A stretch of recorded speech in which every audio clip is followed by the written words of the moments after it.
Comment l'expérience de David peut-elle être la mienne?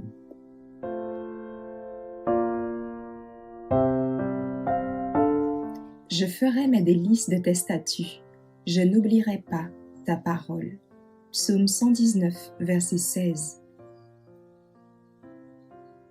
Nous devons obéir. Une véritable connaissance de la Bible ne peut être acquise que par l'aide de cet esprit par lequel la parole a été donnée. Et pour acquérir cette connaissance, nous devons vivre selon elle.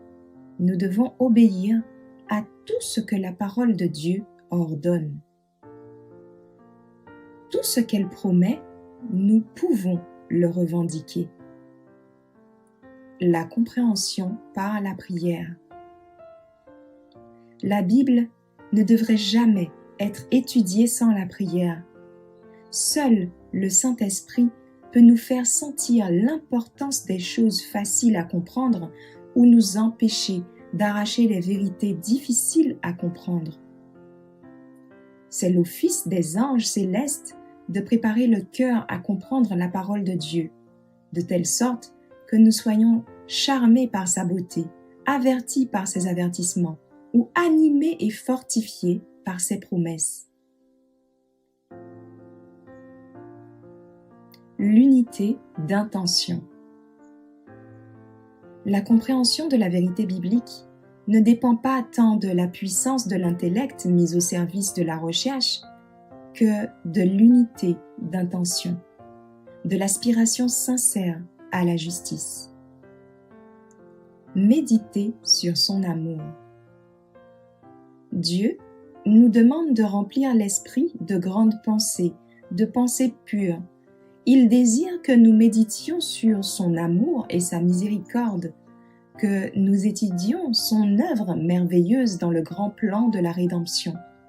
Alors, plus claire et encore plus claire sera notre perception de la vérité, plus élevée, plus sainte, notre désir de pureté de cœur et de clarté de pensée.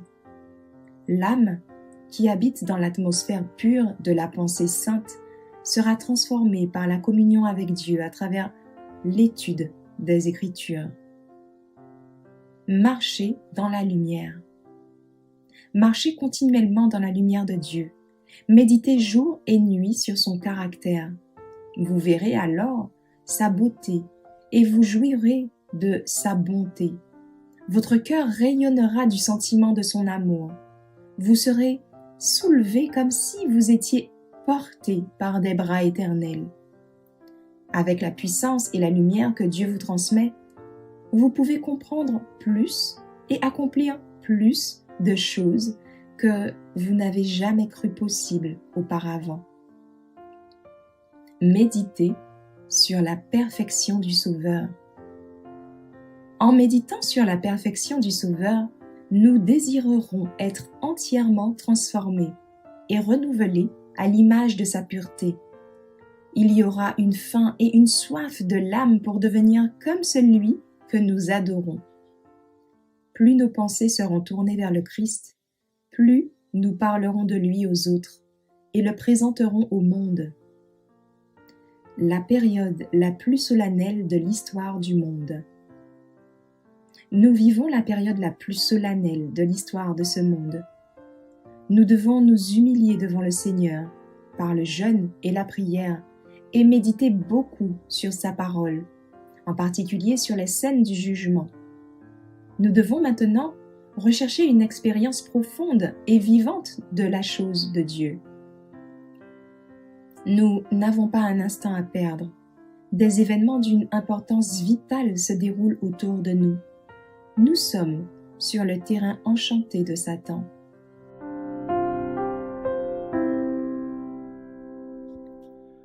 Prions ensemble.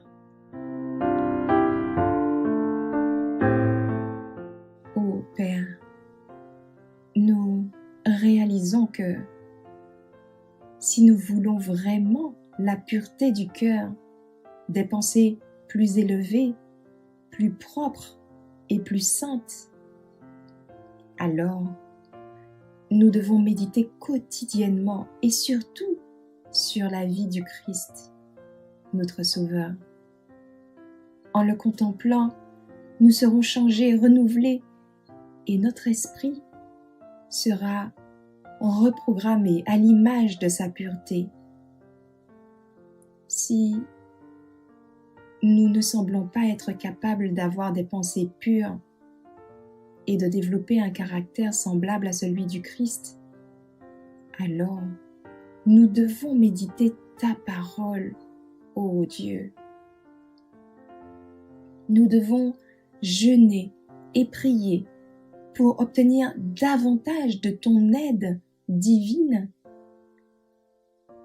Tu nous dis que toutes les choses qui sont véritables, toutes celles qui sont honnêtes, toutes celles qui sont justes, toutes celles qui sont pures, toutes celles qui sont aimables, toutes celles qui sont de bonne réputation et où il n'y a que vertu et qui sont dignes de louange, que toutes ces choses occupent continuellement nos pensées.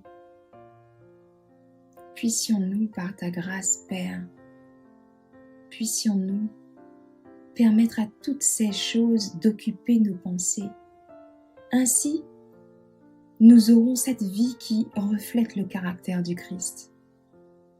Aide-nous, ô Père, au nom de Jésus.